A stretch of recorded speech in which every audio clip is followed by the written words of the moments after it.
This isn't nation building, it's nation bulldozing. The Mark Carney government is fast-tracking a blank check rail project that destroys private investment and tramples property rights. We've seen this movie before, Pierre Trudeau in Pickering, now Mark Carney on steroids. Conservatives warn, when government plans without roots, taxpayers and homeowners pay the price. Progress without accountability isn't progress, it's abuse. Watch for yourself what happens next live. I don't need a crystal ball to tell you this is going to fail to increase economic productivity.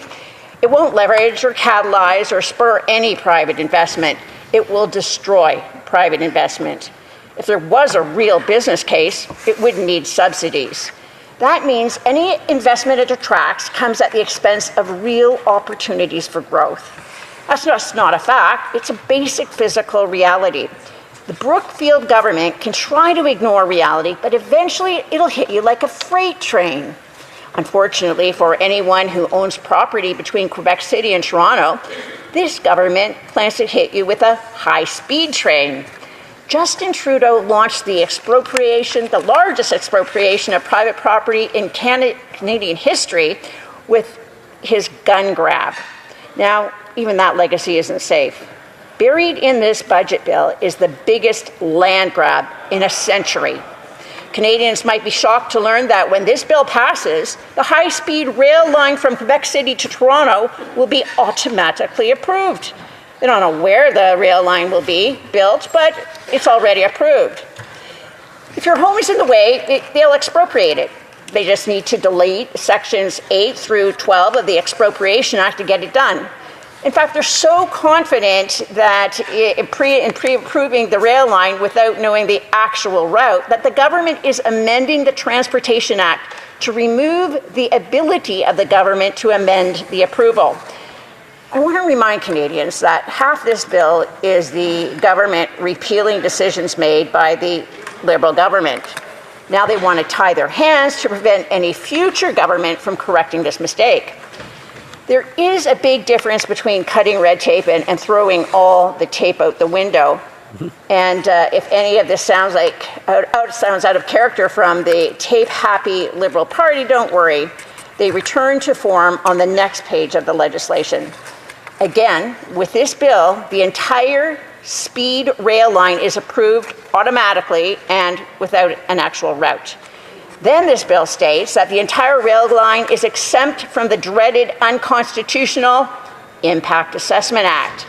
However, each segment of the rail line is subject to the Impact Assessment Act. We can see where this is going because we've seen it all before. Once they determine the route, they will begin expropriating the land. Then they'll find a turtle or a frog on the land. The activists and proud socialists will demand the Liberals adjust the segment of the line. If it's a Liberal riding, the line will move. If it's a Conservative riding, they'll plow through. In the end, the government will have to take some other people's land, and those who were needlessly expropriated will just have to watch from the sidelines.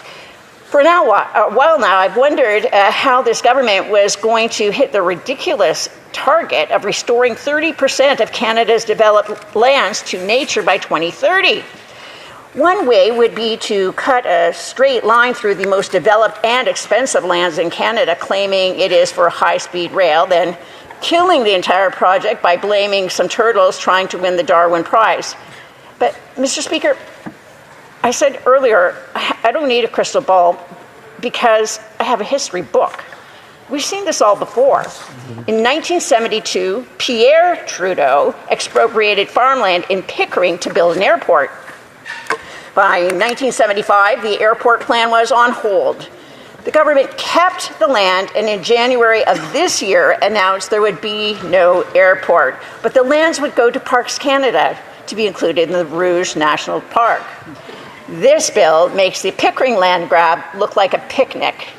This budget gives the unnamed rail corporation the power to issue stop work orders on any land it thinks it may need for the rail line. And once it puts your property on the maybe list, it'll have the first right of refusal for any sale. The rail corporation will have the right to issue stop work orders on any activity on your land, and the corporation will have the right to go onto your property at any time to ensure the work has stopped. In a normal expropriation, you receive a notice of intent. Then you have the option to object and a public hearing is held. Now, you'll receive the notice and still be able to object, but there will be no hearing. And the final decision will be made by the minister behind closed doors. Now, some Canadians listening to all this will think it has the makings of a Second Pacific railway scandal. And that would be delicious irony to fall on the party that gleefully tossed Sir John A. Macdonald down the memory hole. But erasing history has its consequences.